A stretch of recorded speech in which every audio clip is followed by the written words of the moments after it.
ప్రేమ స్వరూపులారా, प्रेम स्वरूपों, యావత్ ప్రపంచము समस्त संसार ప్రశాంతి నిలయంలో కూడి इस प्रशांति निलयम में एकत्र होकर ఇట్టి ఆనందాన్ని అనుభవిస్తున్నదనగా आनंदित है, क्योंकि వారు విదేశీయులని वे विदेशी ప్రశాంతి నిలయం స్వదేశీయమని భావిస్తున్నారు. प्रशांति निलयम को स्वदेश मान रहे हैं। ఎవరు స్వదేశీయులు ఎవరి విదేశీయులు అనేటువంటి యొక్క భేదభావములు మనం విచారించినప్పుడు ఎక్కడ సత్యధర్మములు వికసిస్తూ ఉంటాదో ప్రకటిస్తూ ఉంటాదో వారే భారతీయుడు. कौन स्वदेशी है कौन विदेशी है, इस अंतर्भाव पर विचार करें तो पाएंगे कि जहाँ सत्य धर्म विकसित हो प्रकट होते हैं वे ही भारतीय हैं। కేవలం భారతదేశంలో పుట్టినంత మాత్రమున అందరూ భారతీయులు కారు. केवल भारत देश में जन्म लेने से ही कोई भारतीय नहीं बन जाता। భారతీయుల యొక్క సంస్కృతి సత్యం వద ధర్మం చెర.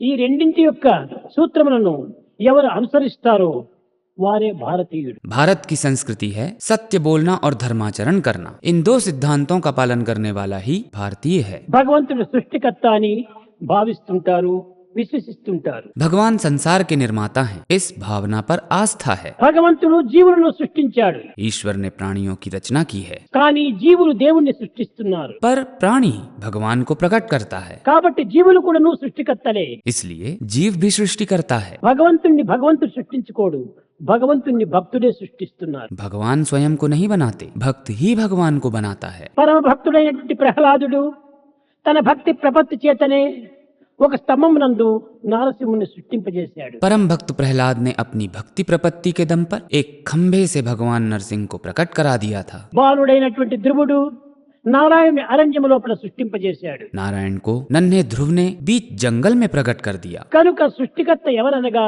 ప్రతి జీవుడు కూడాను సృష్టికర్తనే. अतः सृष्टिकर्ता यानी प्रत्येक जीव सृष्टि करता है, ప్రతి జీవుడు కూడాను దేవుడే. प्रत्येक जीव ईश्वर है। కానీ దేహాత్మ భావమును పెంచుకోవటం చేతనే తాను ఒక పామరుడైన మానవుని వలె భావిస్తున్నాడు. किंतु देहात्म भाव बढ़ जाने के कारण वो निरीह मनुष्य समझता है। సృష్టికి సృష్టికర్తకు ఉండేటువంటి భేదము ఉపాధి మాత్రమే. सृष्टि और सृष्टिकर्ता में केवल उपाधि का ही अंतर है। ఉపాధిని విస్మరిస్తే ఉన్నది ఒక్కటే, అది ఏ ఆత్మతత్వము. उपाधि भूल जाओ तो एक ही रह जाता है, वो है आत्म तत्व। ఒక్కొక్క ప్రాంతం వారు ఒక్కొక్క విధమైనటువంటి యొక్క పండుగలను గావించుకుంటూ దానిని పర్వదినముగా అనుభవిస్తూ వస్తున్నారు. हर देश के लोग अपने त्योहारों को पर्व जैसे मनाते हैं। ఇది కొత్త సంవత్సరమని భావిస్తున్నారు చైనీయులు. चीन के लोग इसे नववर्ष मानते हैं। అయితే భారతదేశమునకును ఈ చైనా దేశమునకును ఏమాత్రము భేదము లేదు. परंतु भारत और चीन में कोई अंतर नहीं है। ఈ చైనా దేశం వారు కూడాను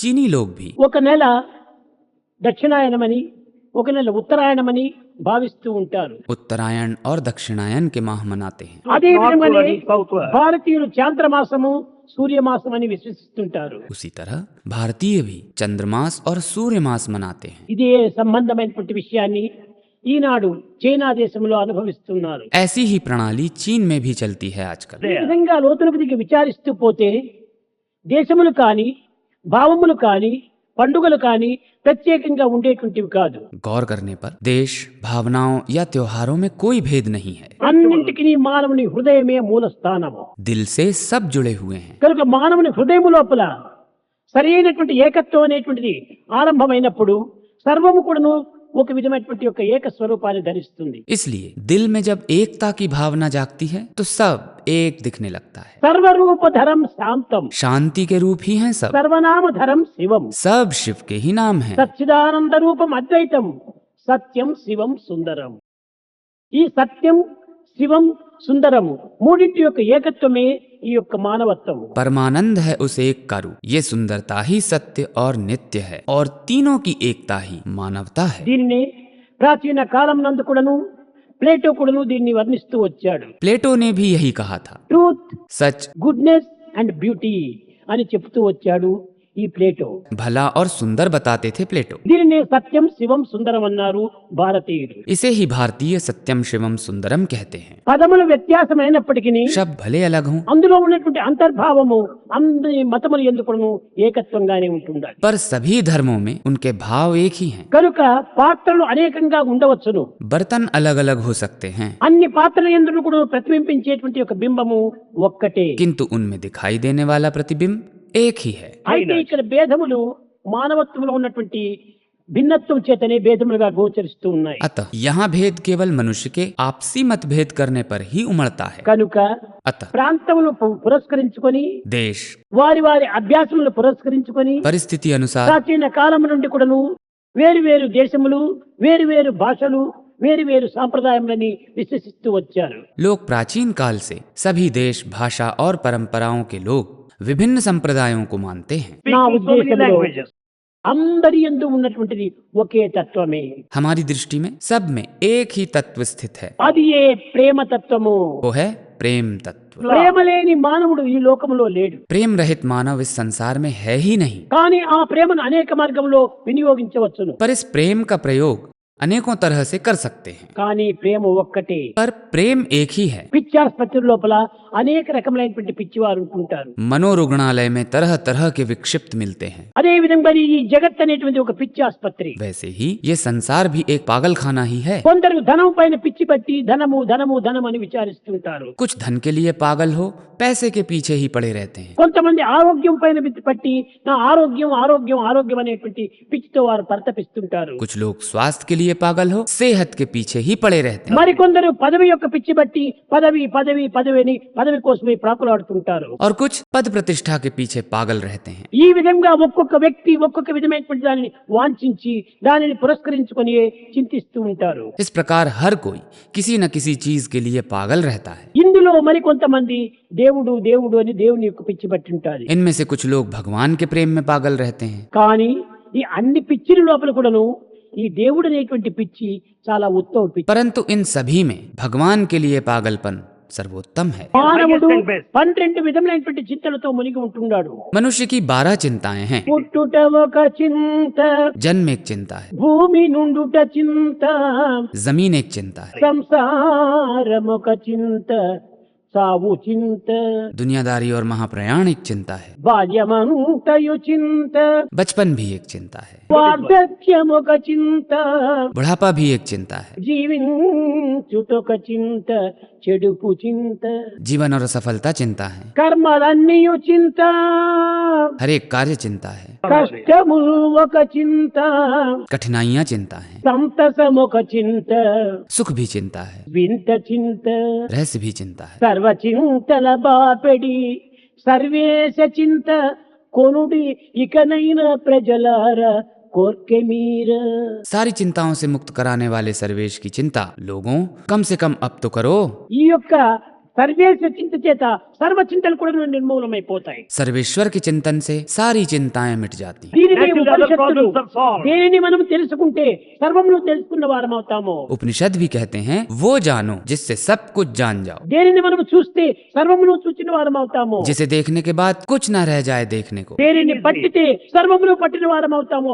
దానిని మనం పట్టాలి. जिसे पकड़ के सब पकड़ में आ जाए उसे पकड़ो. ప్రేమ స్వరూపులారా, प्रेम स्वरूपों, ఈ నూతన సంవత్సరాల కోసమని नए साल के लिए ఒక సంవత్సరం మనం కాచుకోనక్కర్లేదు. साल भर प्रतीक्षा करने की जरूरत नहीं. ప్రతి సెకండ్ కూడా నూతనమైనటువంటి రీతిగా మీరు విశ్వసించి నూతన భావాలతో మీరు ఉత్తేజవంతులు కావాలి. हर क्षण नया मानकर नए भावों से प्रेरित रहने वाले बनो. దీనిని మనం వచ్చిన దాన్ని ప్రజలకు నెట్టుతున్నప్పుడే మనం ముందుకు సాగడానికి వీలవుతుంది. जो है उसे बिताकर ही आगे बढ़ सकते हैं. నీటిలో పడి నీవు వచ్చిన నీరంతా కూడా వెనక్కి నెట్టుతూ పోయినప్పుడే నీవు ముందుకు పోతున్నావు. नदी में कूदकर पानी को पीछे धकेलो तो आगे बढ़ जाते हैं. దీనిని ఈత అన్నారు. तैराकी इसे ही कहते हैं. మనం పెరిగిపోతున్నామే కానీ हम तो बड़े हो रहे हैं మనలో ఉన్నటువంటి యొక్క పవిత్రత ఏమాత్రము పెరగటం లేదు. पर हमारी पवित्रता नहीं बढ़ रही है. ఈ నాలెడ్జ్ అంటే ఏమిటి? ज्ञान क्या है? తెలివి అంటున్నారు. बुद्धि कहते हैं लोग. తెలివి అంటే ఏమిటి? बुद्धि यानी क्या? ఒక విధమైనటువంటి అన్నిటి యొక్క పరిశీలన చేసి ఈ సత్యాన్ని గుర్తించుకునేటువంటిది అన్నారు. सारी चीजों का विश्लेषण कर सत्य को पहचानना है. అది ఎక్కడనో మనం సంపాదించుకోనక్కర్లేదు. इसे लाने की आवश्यकता नहीं है. నిరంతరము కూడా మన యొక్క దీంట్లో నిలిచి ఉంటున్నది. हमारे भीतर निरंतर विद्यमान रहती है ये. దీనినే ప్రజ్ఞానం బ్రహ్మ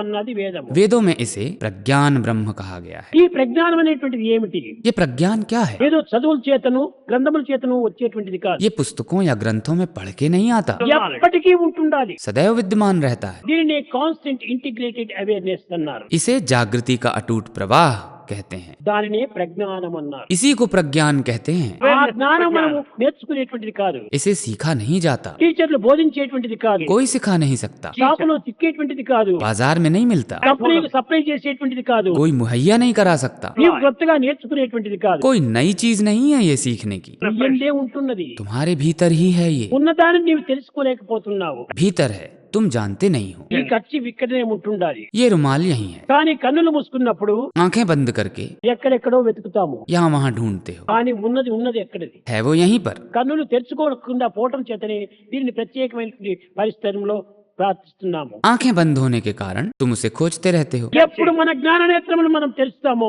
అప్పుడు నేరుగా ఆ ఖర్చు పైన పోతుంది. जब ज्ञान चक्षु खुल जाते हैं तो वो फौरन दिख जाता है। దీనిపైన మనం శ్రద్ధను చూపటం లేదు. हम इस पर श्रद्धा नहीं दिखा रहे ఈ हैं। లౌకికమైన భౌతికమైన ప్రాకృతమైన విషయాల్లో ఎంత శ్రద్ధా భక్తులు మనం అనుభవింపచేస్తున్నాము, దానిలో ఒక 1000 ఒక భాగం చూచినా కూడా చాలు. लौकिक, भौतिक और प्राकृतिक विषयों में जितनी श्रद्धा भक्ति दिखाते हैं उसका 1000वां भाग भी यदि भगवान के प्रति हो जाए तो बहुत है। కనుకనే అత. మనము ఈ ఉండేటువంటి ఈ సంకుచితమైనటువంటి యొక్క దేహముతో అల్పకాలముతో మనం కాలమునంతా వ్యర్థం చేయకూడదు. इस सीमित प्राण और अल्प काल में समय न गंवाओ। రాగద్వేషాలతో దూషితం కానటువంటి చిత్తము, आसक्ति और द्वेष से मुक्त हृदय, అసత్యాదులతో దూషితం కానటువంటి వాక్కు, असत्य से दूषित न होने वाली वाणी, హింసాదులతో దూషితం కానటువంటి దేహము, हिंसा दोष से वंचित शरीर मिलना, ఇది ఏ పవిత్రమైనటువంటి జన్మము.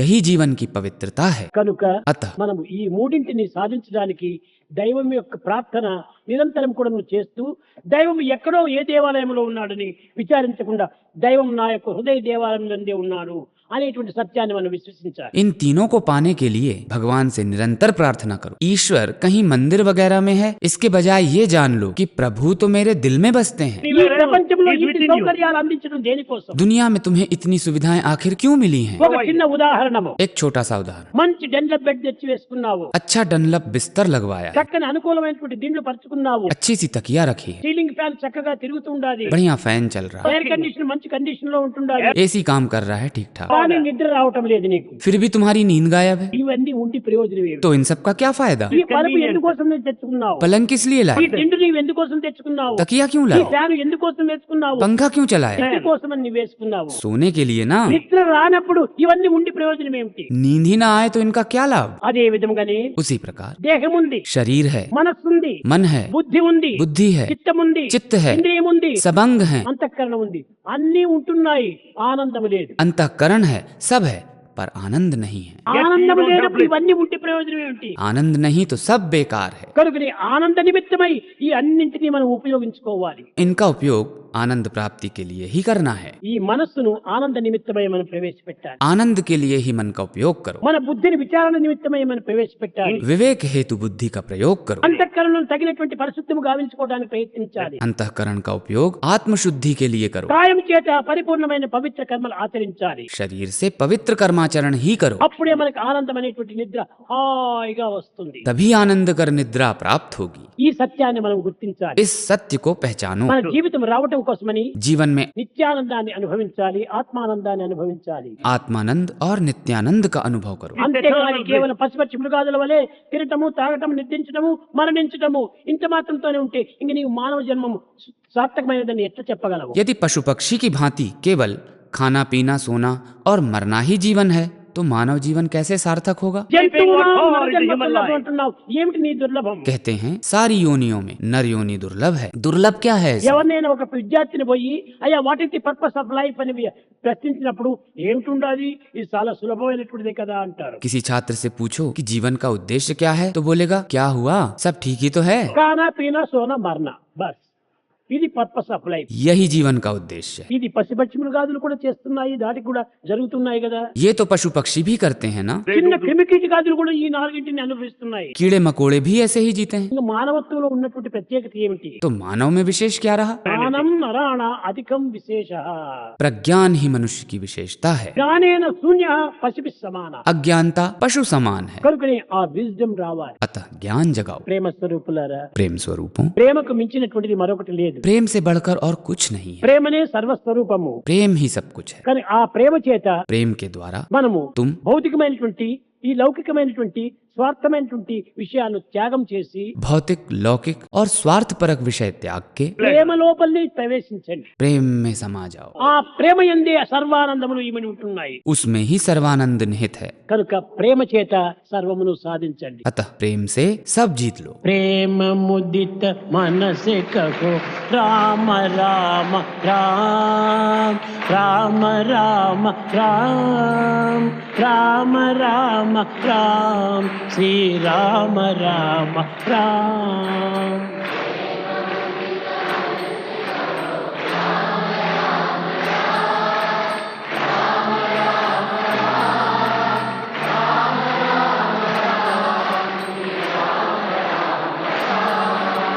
पाप कटे दुख मिटे लेत राम नाम।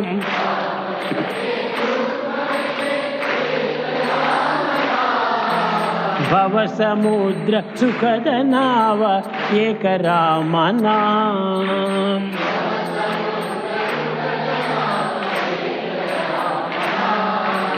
परम शांति सुख निदान दिव्य राम नाम।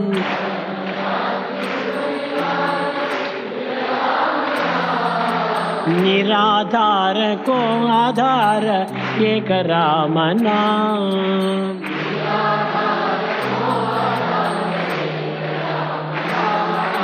माता पिता बंधु सखा सब ही राम नाम।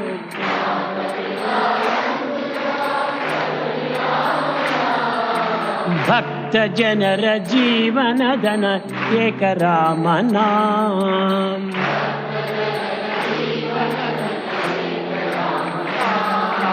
भक्त जनर जीवन धन एक राम नाम।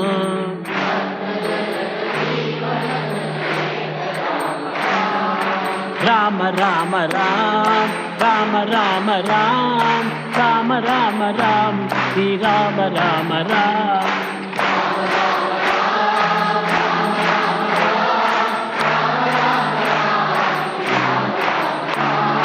राम राम राम राम राम राम राम राम राम श्री राम राम राम।